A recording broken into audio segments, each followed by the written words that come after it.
Ok, irmãos, vamos avançar para a nossa terceira aula nessa nossa matéria de análise das pastorais 2.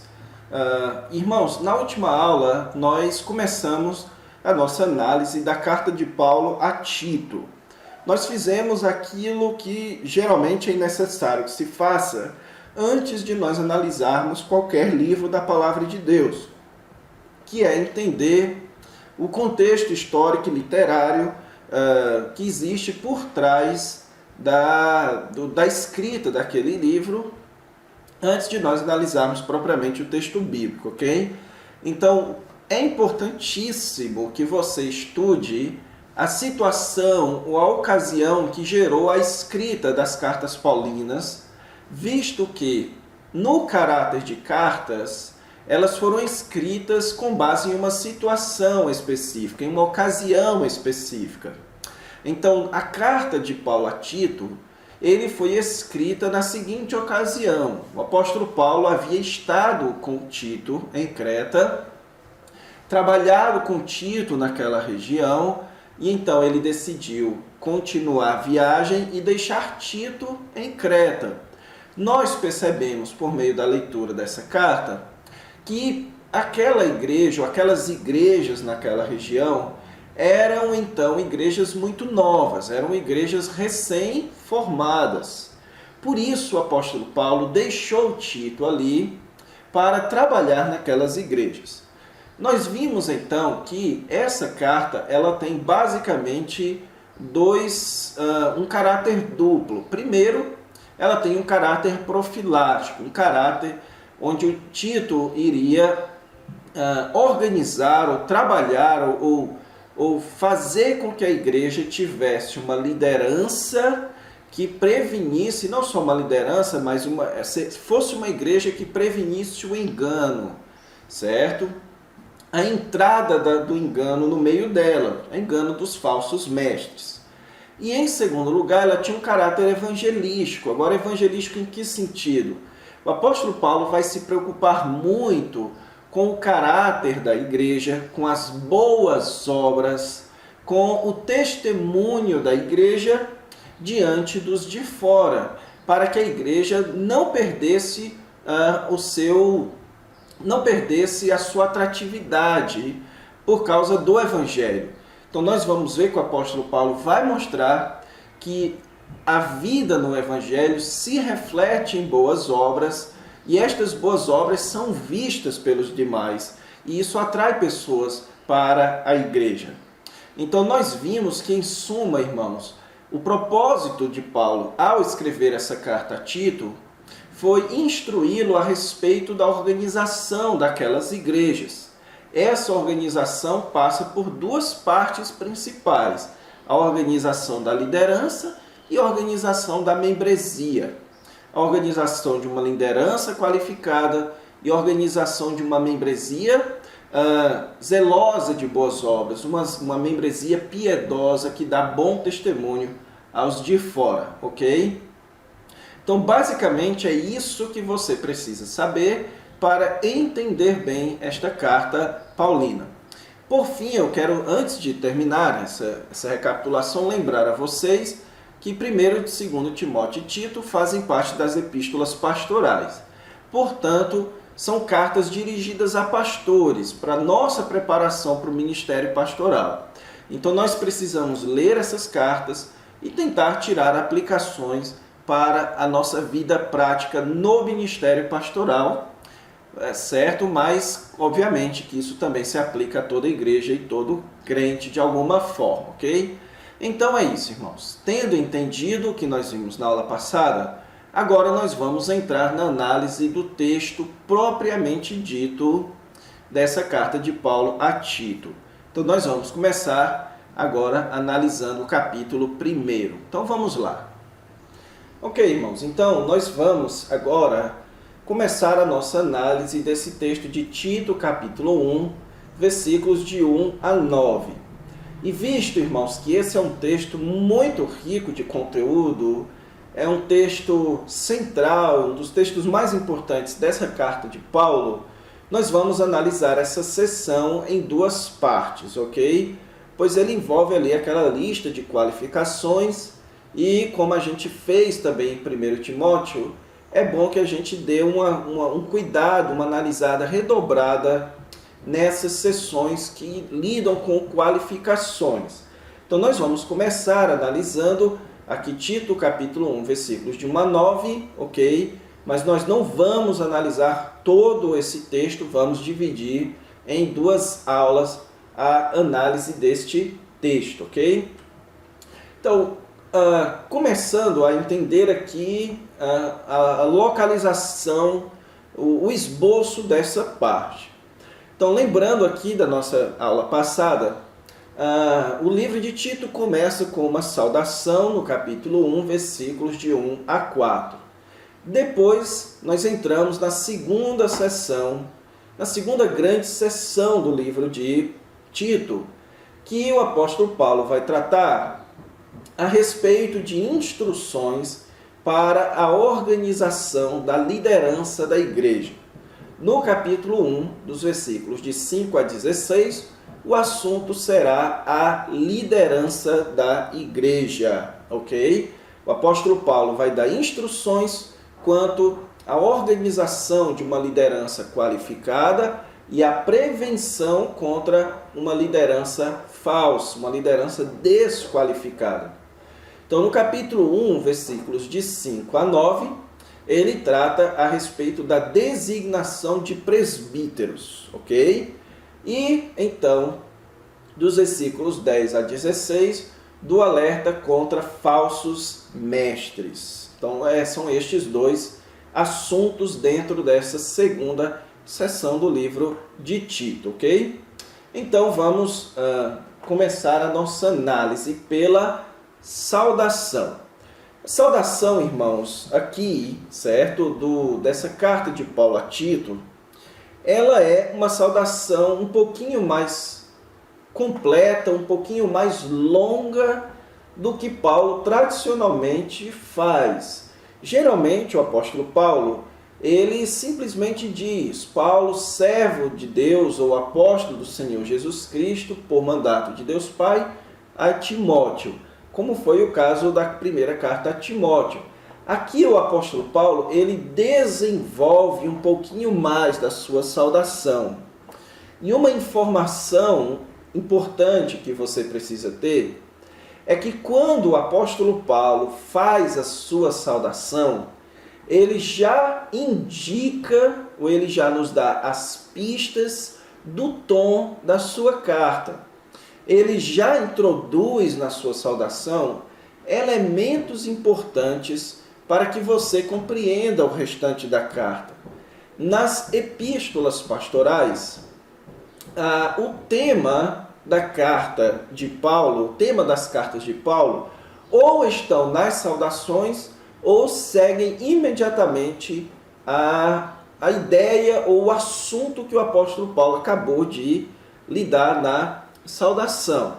Então, aqui, o apóstolo Paulo, na sua saudação, ele já vai enfatizar aqui o propósito da sua carta.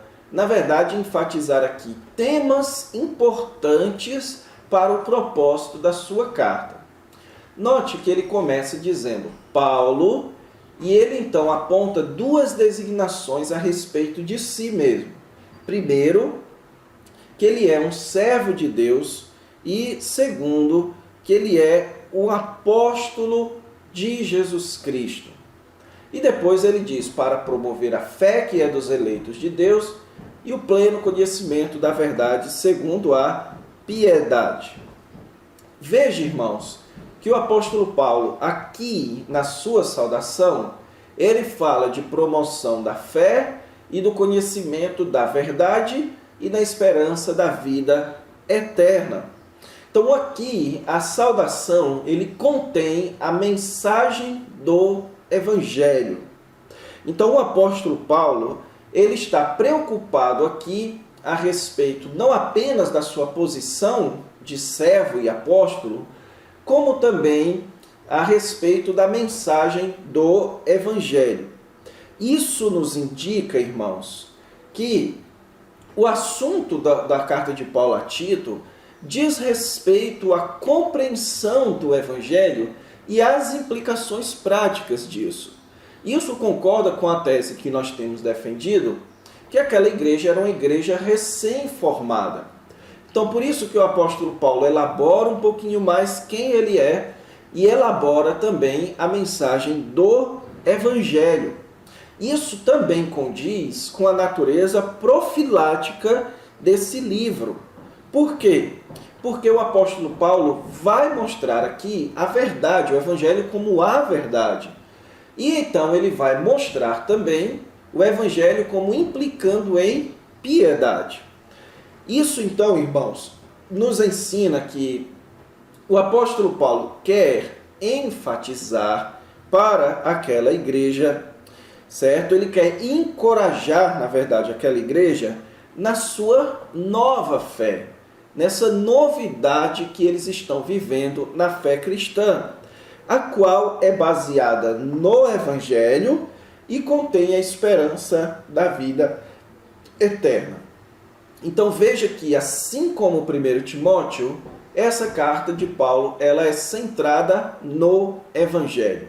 Ele quer mostrar para aquele povo como o Evangelho implica na prática, certo? Na vida deles. E veja que o versículo começa então dizendo, o apóstolo Paulo dizendo-se servo de Deus e apóstolo de Jesus Cristo. Essa dupla designação, irmãos, já mostra que a natureza dessa carta a Tito, ela não é tão urgente, visto que aqui o apóstolo Paulo desenvolve um pouquinho mais a respeito de quem, ou dos títulos que ele possui, certo? Ele não elabora tanto aqui a sua autoridade, como ele elabora na carta a Timóteo. Lá na carta a Timóteo, ele havia elaborado a sua autoridade, ele era um apóstolo por mandato de Deus. Aqui ele simplesmente diz que ele é um servo de Deus e um apóstolo de Cristo Jesus, ok? Então o apóstolo Paulo, como sempre, designa-se como um dos apóstolos. E então, como ele não havia feito na carta a Timóteo, aqui ele coloca um elemento novo na sua saudação. O apóstolo Paulo mostra o propósito pelo qual ele foi feito um servo de Deus e um apóstolo de Cristo Jesus. Ele diz aqui, para promover a fé dos eleitos de Deus e o pleno conhecimento da verdade segundo a piedade. Essa expressãozinha aqui, irmãos, para promover a fé, ela tem a ideia de propósito. Então, o propósito de Paulo ter sido feito servo e apóstolo é para promoção, é para que os eleitos viessem a crer. E é interessante essa expressão, os eleitos de Deus, porque que o apóstolo Paulo está pegando um termo que pertencia à nação de Israel e agora está aplicando aos crentes na igreja, que eram judeus ou gentios. Isso é importante em face da oposição judaica dos falsos mestres e de sua postura etnocêntrica. Aqui ele está mostrando que os eleitos de Deus vêm de todas as raças, judeus e gentios, e que o apóstolo Paulo, ele foi designado apóstolo e servo de Deus para promover a fé que é dos eleitos. Então, se você é um eleito de Deus, o apóstolo Paulo, então, foi designado para promover a sua fé, mostrando, então, aí a ordem da eleição como precedente à fé. Nós cremos porque somos eleitos. Nós não somos eleitos porque cremos, como supõe a teologia arminiana, para promover a fé que é dos eleitos. Então, se você é um eleito, você possui uma fé a ser promovida. E o apóstolo Paulo então diz que essa era a responsabilidade dele. Mas não apenas essa. Ele foi feito servo e apóstolo para isso e para o pleno conhecimento da verdade, segundo a piedade. Aqui, irmãos, nós temos o apóstolo Paulo referindo-se ao Evangelho como sendo a verdade. Isso é uma prática do apóstolo Paulo. Nas epístolas pastorais, ele geralmente designa o Evangelho como sendo a verdade. Por exemplo, você pode perceber isso lá em 1 Timóteo capítulo 2, versículo 4, quando diz lá que é o desejo de Deus que todos cheguem ao pleno conhecimento da verdade, referindo-se claramente ao Evangelho, ok? Então, o apóstolo Paulo está dizendo que ele foi designado por Deus para oferecer o pleno conhecimento da verdade, o que condiz também com a teologia paulina, que mostra o apóstolo Paulo como tendo sido responsável por trazer muito mais luz para a nossa compreensão do Evangelho da graça de Deus. Só que aqui ele enfatiza um detalhe interessante. Ele diz o pleno conhecimento da verdade segundo a piedade. E essa expressão aqui, segundo a piedade, irmãos, ela tem basicamente duas ideias da palavrinha aqui segundo. Ou ela tem a ideia mantendo ou em expressando a piedade, ou com vistas à piedade. Mas ambas as expressões conduzem à mesma ideia. Qual é a ideia? De que a experiência, o conhecimento do Evangelho, ele é exibido em piedade. A verdade que o eleito de Deus venha a conhecer, ela está de acordo com a piedade. A piedade é aquilo que torna visível o que foi feito internamente. A vida em piedade é a expressão visível, é o sinal visível daquilo que é ocorrido por meio da fé e internamente no nosso coração e na nossa mente, ok? Então aqui o apóstolo Paulo claramente já está estabelecendo o tom da sua carta. Ele vai mostrar que aqueles que conheceram o Evangelho precisam exibir o Evangelho. Aqueles que tiveram experiência com a verdade precisam exibir isso em boas obras, em uma vida de piedade, ok?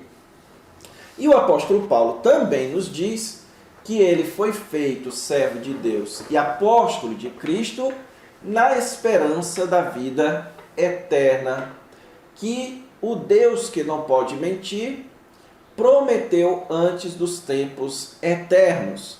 Então o apóstolo Paulo também foi feito servo e apóstolo para revelar mais este aspecto do Evangelho, o aspecto escatológico, que o Evangelho ele já nos traz a esperança da vida eterna.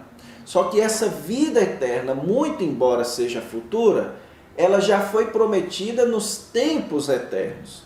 Então note aqui a concepção do apóstolo Paulo entre um equilíbrio da doutrina do decreto de Deus com a doutrina da escatologia. Nós vivemos entre essas duas doutrinas. Nós somos resultados do decreto de Deus, da eleição de Deus e das promessas eternas de Deus, mas também olhamos para o futuro, para a vida eterna, onde nós receberemos o cumprimento destas promessas. E então, entre este período, em tempos devidos, Deus manifestou a sua palavra mediante a pregação que me foi confiada por mandato de Deus, nosso Salvador.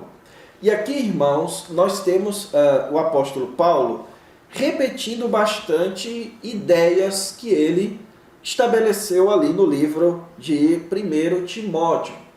A expressãozinha aqui, em tempos devidos, manifestou, a ideia é que agora Deus revelou, Deus trouxe à luz essa esperança da vida eterna por meio da palavra. Ele revelou a sua palavra mediante a pregação. Então o apóstolo Paulo está agora estabelecendo o seu ministério apostólico, como tendo sido inspirado ou guiado por Deus. Deus então preparou o evangelho na eternidade passada, Deus preparou a fé dos eleitos, Deus preparou a verdade, Deus preparou a vida em piedade, Deus preparou a esperança da glória, mas Ele manifestou isso por meio da pregação apostólica, que foi feita por mandato de Deus, o Salvador. Então, o que o apóstolo Paulo faz aqui na sua saudação? Em primeiro lugar, estabelece o Evangelho como sendo a base para a vida cristã. E em segundo lugar, no versículo 3, estabelece a sua autoridade apostólica. É o Evangelho vindo da pregação apostólica, ok? Para então, no versículo 4, o apóstolo Paulo agora estabelecer a Tito e sua autoridade. A Tito, verdadeiro filho, segundo a fé comum. Então, se você se lembra da nossa exposição de 1 Timóteo, você vai lembrar que o apóstolo Paulo também chama Timóteo de verdadeiro filho. Agora o apóstolo Paulo nos mostra o que ele quer dizer, na verdade, chamando Timóteo e Tito de verdadeiro filho. Isso já expliquei em 1 Timóteo e aqui é fácil de perceber novamente. O apóstolo Paulo está fazendo uma distinção entre um verdadeiro herdeiro da autoridade apostólica, um verdadeiro herdeiro do ministério apostólico e um falso herdeiro da liderança apostólica. O apóstolo Paulo está designando aqui, então, a Tito como um verdadeiro pastor, um verdadeiro líder, alguém que mantenha continuidade da apostolicidade da igreja. Por que Tito é um verdadeiro filho? Porque ele mantém a mesma fé apostólica, o mesmo corpo de convicções e compromissos dos apóstolos. Então, o que o apóstolo Paulo está dizendo aqui, irmãos, ele não está falando de sucessão apostólica. Veja que ele chama Tito de um filho. Então, ele não está falando aqui de sucessão apostólica, ok?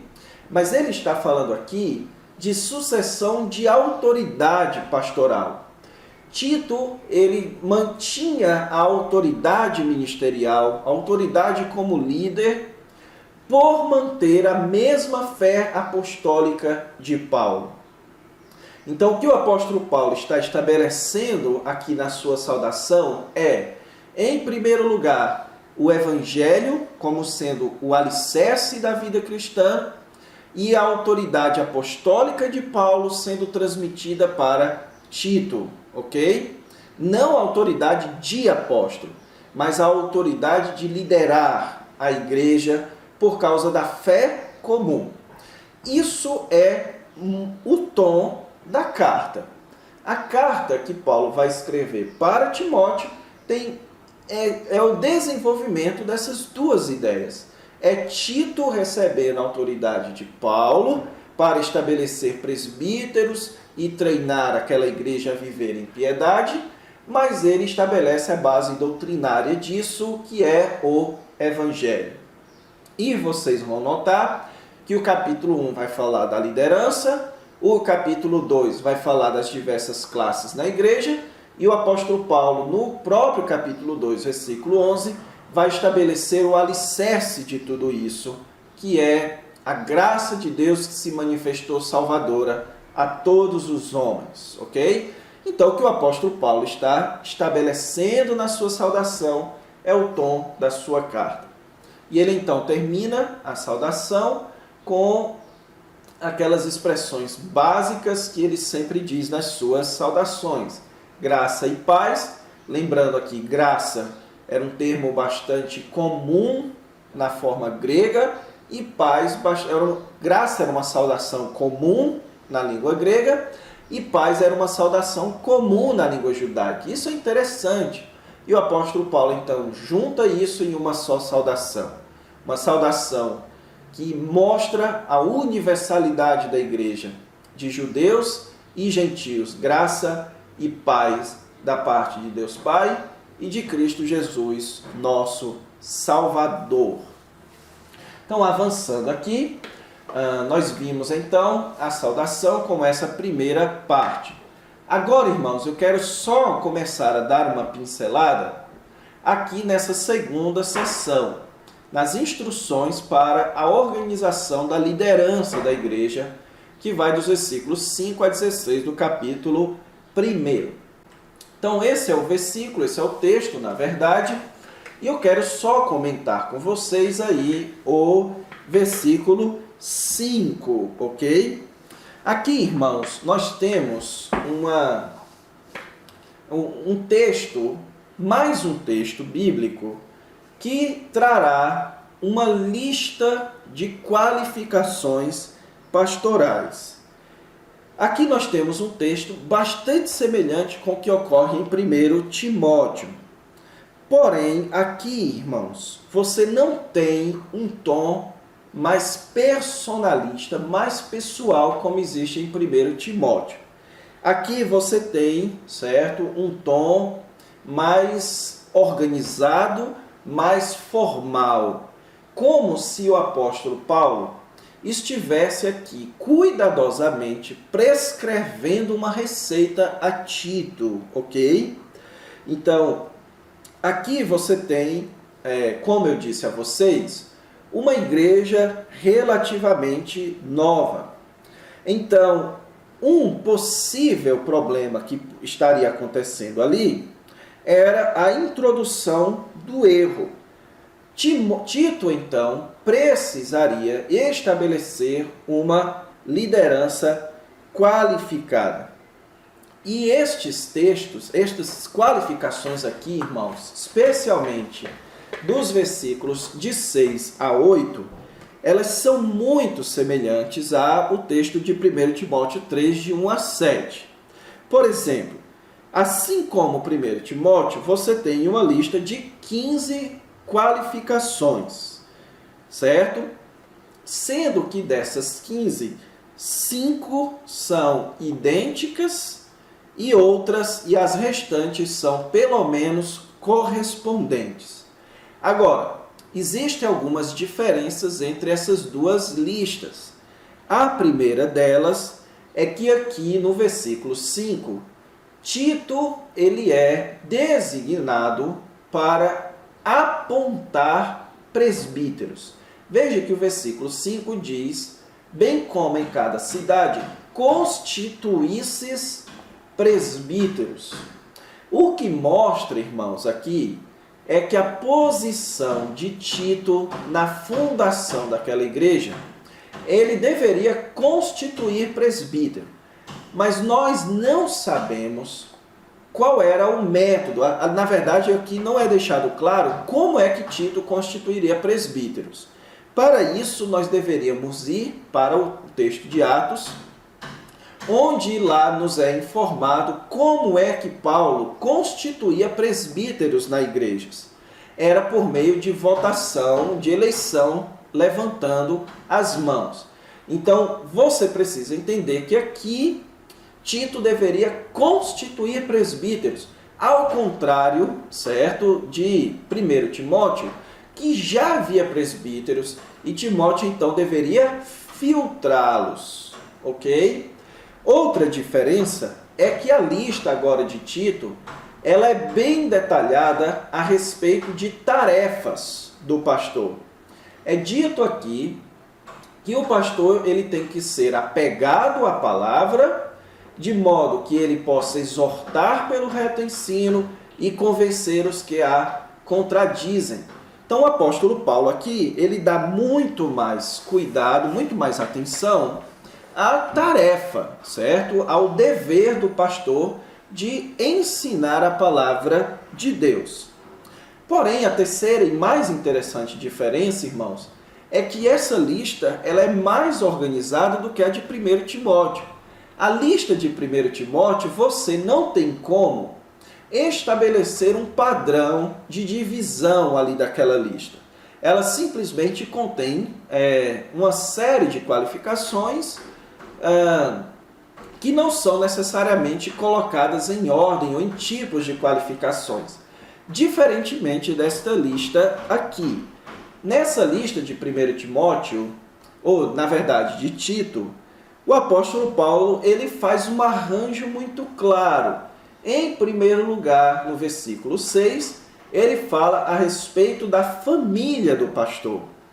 O versículo 7 e 8, ele fala também a respeito do caráter do pastor, que diz respeito também ao seu testemunho, ok? Ao testemunho, digamos assim, ao pastor.